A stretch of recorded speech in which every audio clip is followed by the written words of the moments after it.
क्योंकि वक्त ज्यादा हुआ, लेकिन एक बात पढ़ता हूँ, शायद आपके दिल के दरीचे अल्लाह खोल दे। मगफिरत के बारे में हम बहुत बेहिस हैं, बख्शे जाएंगे मौलाना, बख्शे, अल्लाह करीम है, बख्शे जाए, अल्लाह करीम है, बख्शे, बेशक अल्लाह करीम है। अल्लामा नकी अली खान इमामुल मुतकल्लिमीन लिखते हैं अपनी किताब में, अल्लाह को करीम जानकर गुनाह पे गुनाह कर रहा है ना, कि अल्लाह करीम है, बख्श देगा। फरमाते अल्लाह को करीम जानकर गुनाह करने वाले, अल्लाह को कादिर जानकर तू जहर क्यों नहीं खाता? जब वो करीम है, गुनाहों पे बख्श देगा, तो कादिर भी तो है, जहर खाने पे जिंदगी भी दे सकता है। लेकिन अल्लाह को कादिर जानकर तूने कभी जहर नहीं खाया, और अल्लाह को करीम जानकर गुनाह कर रहा है। अल्लाह को करीम जानने का ये मतलब नहीं कि गुनाह करके सोचे कि अल्लाह बख्श देगा। अल्लाह को करीम जानने का मतलब ये कि नेकी करके भी रो, अल्लाह मेरी नेकियां इस काबिल नहीं कि तेरी बारगाह में कबूल हो, अपने करम से कबूल फरमा ले।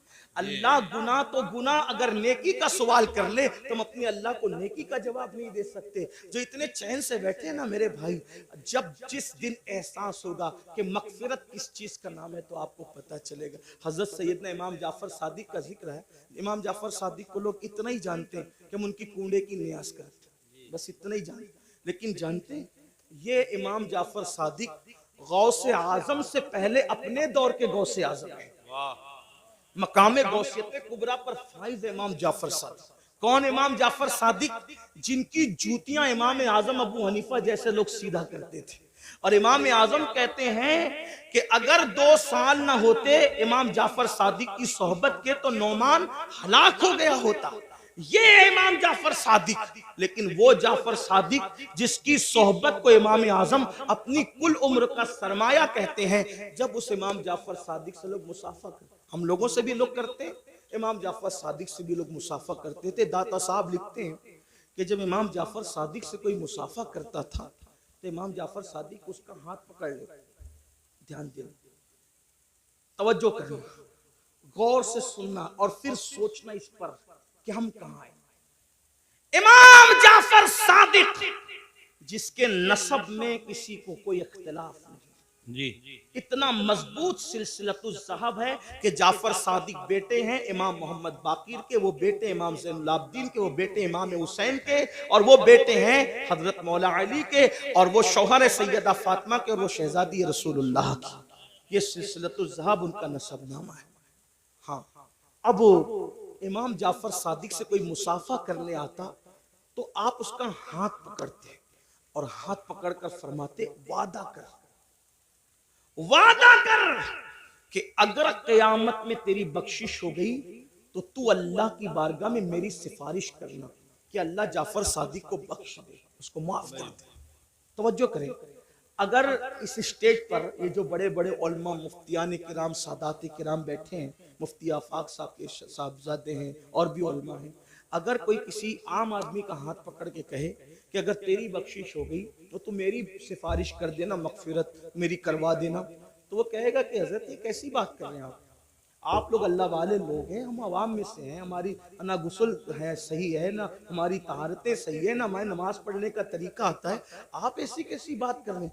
अब जब ये मिंबर पे बैठे हुए अल्लाह वाले किसी से ये बात करें तो ताज्जुब होगा, चे जाए कि इमाम जाफर सादिक ऐसा सैयद जिसकी गुलामी इमाम आजम जैसे लोग करें, वो जो है इल्म के मामले में उन जैसा उनके दौर में कोई नहीं था, तकवे के मामले में उन जैसा कोई मुत्तकी नहीं था, इबादत के मामले में उन जैसा कोई आबिद उनके दौर में नहीं था, और वो लोगों का हाथ पकड़ के कहते वादा करो कि अगर तुम्हारी बख्शिश हो गई तो तुम मेरी सिफारिश करना, मेरी मगफिरत करवाना, मेरी सिफारिश करना, शफाअत करना। और लोग पलट के कहते इमाम आप तो सैयद हैं, सैयद आप तो सैयद आले रसूल हैं, हम आपकी क्या सिफारिश करेंगे, आपके नाना शफीउल मुज़निबीन है। तो इमाम जाफर सादिक रोते हुए जवाब देते, रोना तो यही है कि हम सैयद हैं।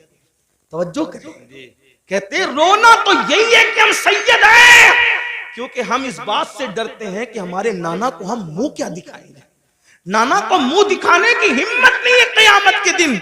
ये हाल है उनका जिनकी सियादत पर, इमामत पर, क़यादत पर, तकवा पर, ज़ुहद पर पूरी उम्मत का इत्तेफाक है। वो क़यामत के दिन से इतने लर्जा बरअंदाम है। और यहाँ जिन्हें गुस्ल भी नहीं आता, वुजू भी नहीं आता, जुमा की 2 रकअत पढ़ के मस्जिद से ऐसे भागते हैं जैसे स्कूल से छुट्टी होने पर स्कूल के बच्चे भागते हैं, ये हालत है। और उसके बाद हम जन्नत के ठेकेदार बने। मौलाना हम जन्नत में न जाएंगे तो कौन जाएगा? बड़ी माजरत के साथ वहां फिर देखा जाएगा कि क्या होगा। और वहां पछताने से काम नहीं चलेगा।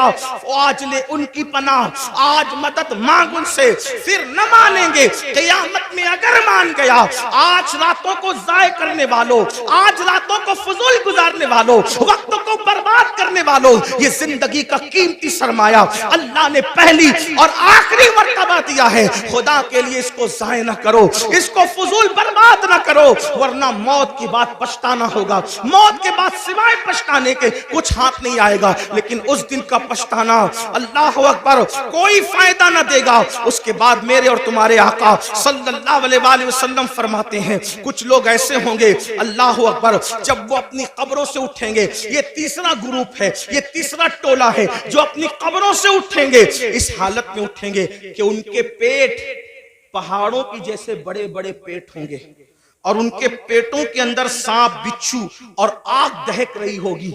साहबा ने पूछा, आका वो कौन होंगे? सरकार अलैहिस्सलाम फरमाते हैं, ये वो लोग होंगे जो दुनिया में ज़कात अदा नहीं करते थे, ज़कात नहीं देते थे। बड़े बड़े पहाड़ों की तरफ पेट लेकर के उठेंगे। आज लोग ज़कात भी नहीं देते पूरी पूरी, और फिर कोई पैसा लेके भाग जाता है, कोई चोरी कर ले जाता है, माल डूब जाता है, आग लग जाती है, कहते हैं हमारा नुकसान हो रहा है, नुकसान हो रहा है। याद रखना, जो पूरी पूरी ज़कात अल्लाह के लिए निकाल दे, मेरे आका फरमाते हैं उसका माल अल्लाह के किले में महफूज हो जाता है, उसके माल की हिफाजत हो जाती है। फिर चौथे ग्रुप के बारे में मेरे और तुम्हारे आका सच्चे नबी सल्लल्लाहु अलैहि वसल्लम ने फरमाया कि जो चौथा ग्रुप कब्र से निकलेगा उसके मुंह से खून बह रहा होगा और खून लेकर के वो निकलेगा। साहबा ने पूछा, आका जिनके मुंह से खून बह रहा होगा वो कौन लोग होंगे? आका इरशाद फरमाते हैं, जो अपने वादों को तोड़ देते थे, वादा खिलाफी करते थे, वो उनके मुंह से खून बह रहा हो।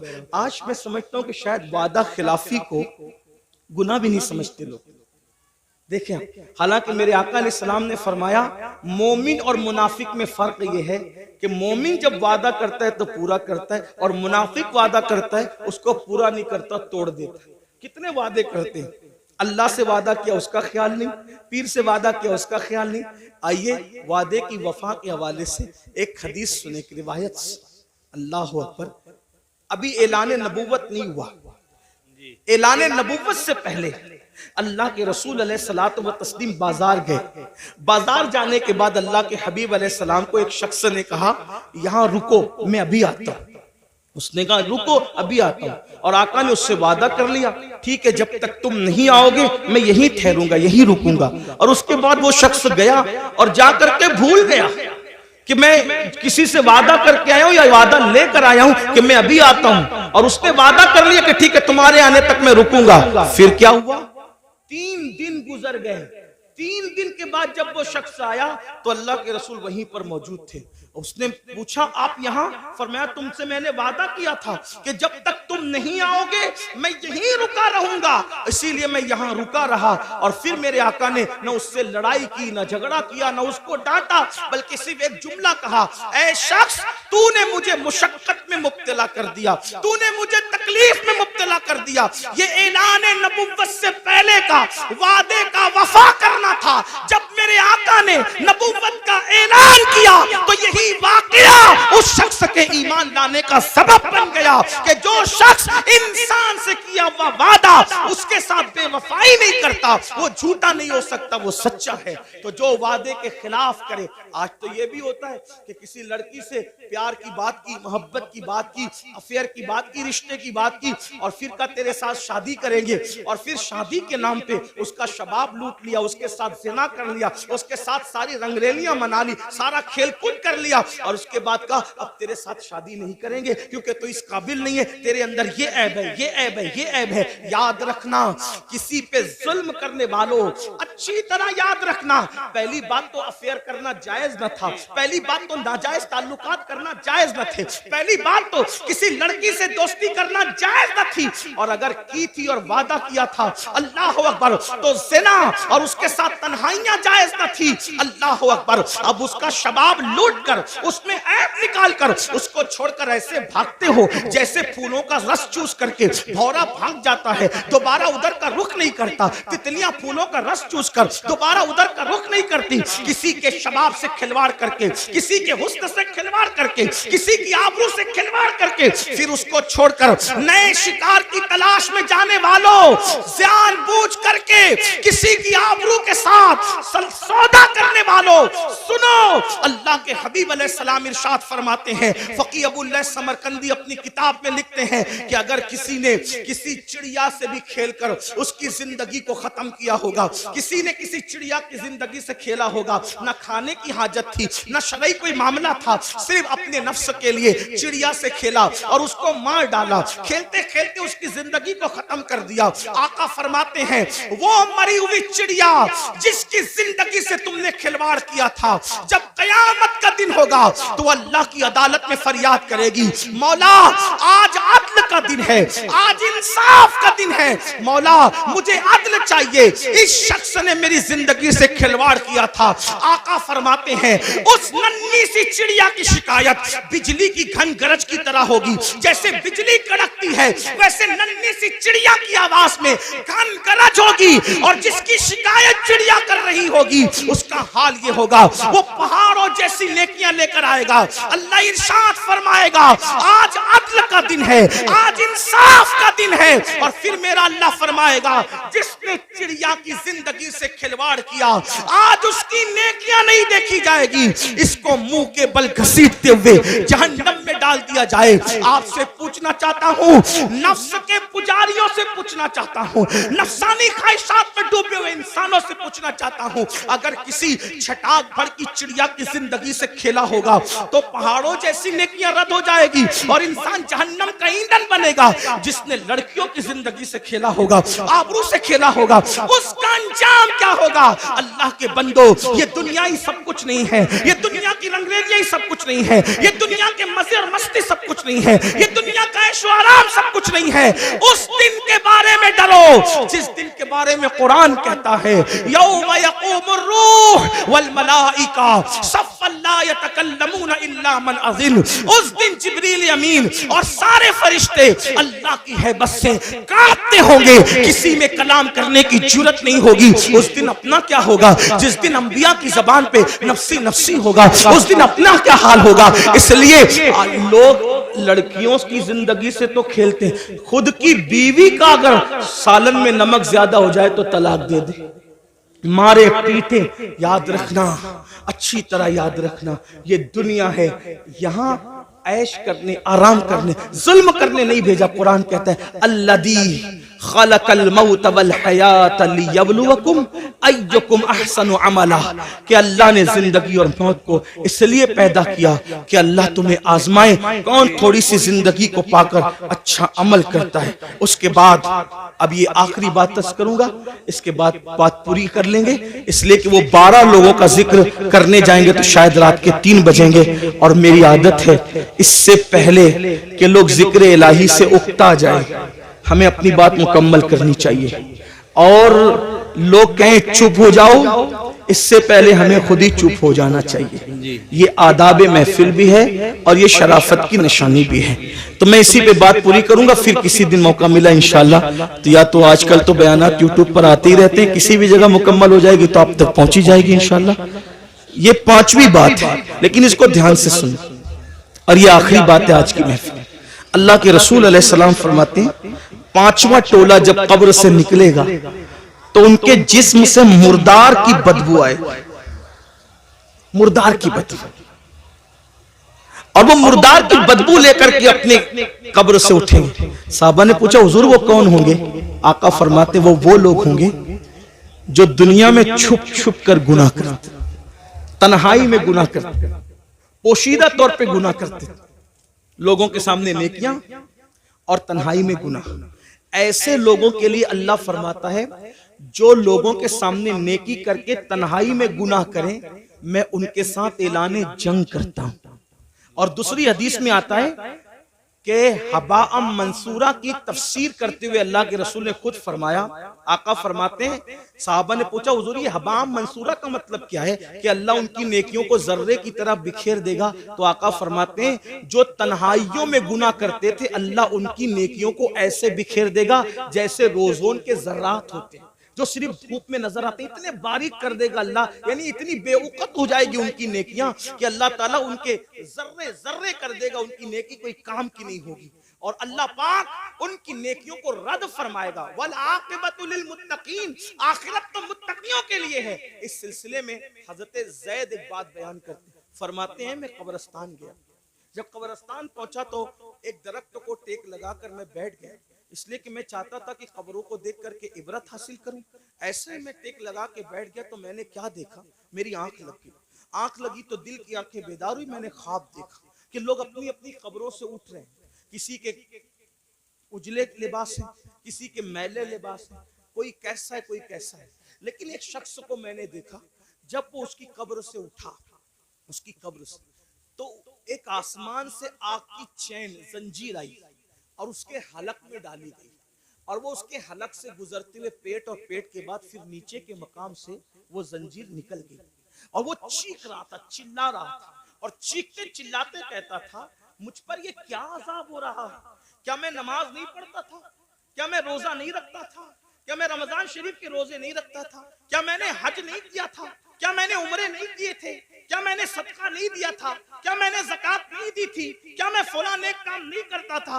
गर्ज के वो अपनी सारी नेकियों को गिनाएगा गिनाएगा गिनाएगा, इसका मतलब वो गुनहगार नहीं था, वो नेकोकार था, इसलिए वो वहां भी नेकियों को गिनाएगा। हजरत ज़ैद कहते हैं जब वो अपनी नेकियों को गिना रहा था तो गैब से आवाज आई, बंदे तू सारी नेकियां करता था, लेकिन जब तू अकेले में और तन्हाई में होता था तब तू गुनाह करता था, अल्लाह से नहीं डरता था। तो जिसने तन्हाई के अंदर गुनाह किया अल्लाह ने उसकी नेकियों को जाय कर दिया। आपसे पूछता हूँ अल्लाह के बंदो, नरम नरम गद्दों पे लेटकर रात की तन्हाइयों में चार दीवारी में क्या देखते हो? कौन क्या देखता है मुझे नहीं पता, लेकिन अपने आप में डूब करके सोचो, वो गंदी फिल्में, वो गंदे मनाजिर, वो गंदी तस्वीरें रिंद की रिंद रहे, हाथ से जन्नत न गई। जो तन्हाइयों में गुनाह करते हैं और लोगों के सामने नेकियां करते हैं, कब्रों से उठेंगे तो उनके बदन से मुर्दार की बदबू होगी। अल्लाह उनके साथ ऐलाने जंग करता है, उनकी नेकियों को रेत के जर्रों की तरह बिखेर दिया जाएगा। अपने आप पे रहम करो मेरे भाइयों, क़यामत के दिन कौन है अपना सिवाय मुस्तफ़ा जाने रहमत के। सबने सफ़े महशर में ललकार दिया हमको, ऐ बेकसों के आका अब तेरी दुहाई है, एक ही सहारा है। अगर गुनाह कर कर के उनका दिल दुखा दिया, उनको नाराज कर दिया, तो बताओ अपना क्या बनेगा। अल्लाह अकबर। मेरे आका मुस्तफ़ा जाने रहमत सल्लल्लाहु अलैहि वसल्लम के दीवानों सैयदना फारूक आजम कहते हैं, लोग छोटे और बड़े गुनाह की बात करते हैं, फारूक आजम फरमाते हैं मैं तो इतना समझता हूँ गुनाह कोई भी करो रसूलुल्लाह के दिल को तकलीफ पहुंचती है, हुजूर का दिल दुखता है। कोई गुनाह करो दिल हुजूर का दुखता है। अब आपको से पूछता हूँ, चेहरों से दाढ़ियां मुंडाकर गटरों में फेंकते हो, फारूक आजम कह रहे हैं आका का दिल दुखता है। गंदी फिल्में देखते हो, फारूक आजम कह रहे हैं आका का दिल दुखता है। किसी औरत पर बदनजरी करते हो, आका का दिल दुखता है। मस्जिदों को वीरान करते हो, आका का दिल दुखता है। नमाजों में सुस्ती करते हो, आका का दिल दुखता है। किसी मोमिन को गाली देते हो, आका का दिल दुखता है।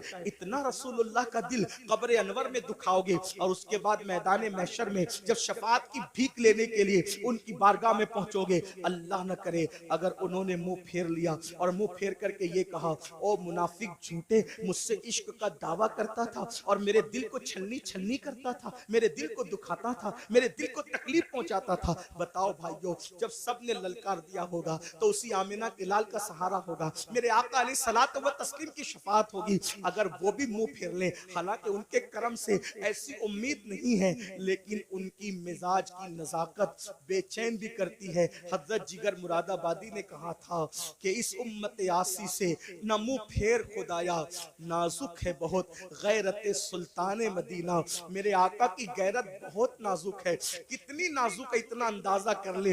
एक बार उम्मुल मोमिनीन ने अपने घर के दीवारों पे पर्दे लटका दिए तो आका अलैहिस्सलाम ने चेहरा फेर करके ये फरमाया कि हम दीवारों को कपड़े नहीं पहनाते, महबूबाए महबूब रब्बुल आलमीन अगर दीवारों पे पर्दे लटका दे तो वहां से गैरत की वजह से चेहरा फेर लिया जाता है। इतने जराइम करके, इतने बड़े मुजरिम बनके हुजूर के दरबार में खड़े रहेंगे, अल्लाह अकबर।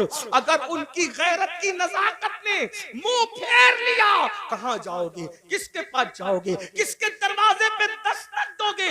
इसलिए आज उनको मनाओ, आज उनको राजी करो, आज उनकी बारगाह में माफी मांगो, उनके वसीले से अल्लाह की बारगाह में तौबा करो ताकि दुनिया भी संवर जाए, आखिरत भी संवर जाए। अल्लाह पाक की बारगाह में दुआ है कि मेरा अल्लाह सबसे पहले मुझे और आप सबको अमल की तौफीक अता फरमाए। गुफ्तगू के दरमियान अगर कोई गलती हुई अल्लाह ताला मुआफ फरमाए।